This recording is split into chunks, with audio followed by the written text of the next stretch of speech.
Asia কাপে প্রথমবারের মতো অংশ নিচ্ছে ওমান। 12 সেপ্টেম্বর দুবাই আন্তর্জাতিক স্টেডিয়ামে পাকিস্তানের বিপক্ষে নিজেদের প্রথম ম্যাচ খেলবে তারা। আসরকে মাথায় রেখে 17 সদস্যের দল ঘোষণা করেছে ওমান।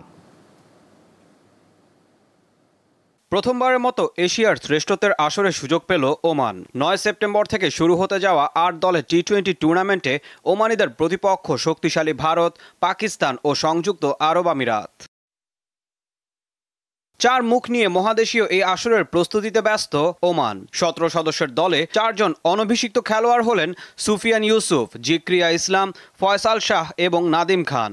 এদের মধ্যে শুধুমাত্র জিক্রিয়া ইসলামেরই রয়েছে একটি স্বীকৃত টি-20 ম্যাচ খেলার অভিজ্ঞতা। 2019 সালের ঢাকা প্রিমিয়ার লিগের একটি ম্যাচে আবাহনী লিমিটেডের হয়ে খেলেছিলেন জিক্রিয়া।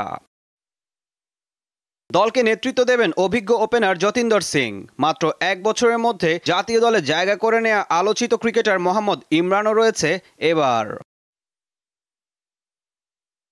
গত মে মাসে বিশ্বকাপ লিগ ট্যুর ম্যাচে সবশেষ আন্তর্জাতিক ম্যাচ খেলে ওমানিরা। এর আগে 2024 সালে টি-20 বিশ্বকাপেও অংশ নিয়েছিল তারা। এবারের এশিয়া কাপ হতে যাচ্ছে ওমানের ইতিহাসের দ্বিতীয় বড় বহুদলীয় টুর্নামেন্ট, যেখানে ভারত ও পাকিস্তানের মতো দলের বিপক্ষে খেলার সুযোগ পাওয়াকে বড় প্রাপ্তি হিসেবে দেখছেন ওমানের কোচ দুলীপ মেন্ডিস।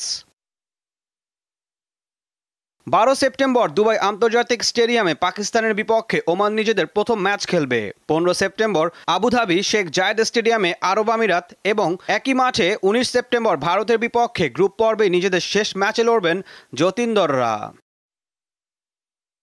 ঈশান হাসান, দীপ্ত স্পোর্টস।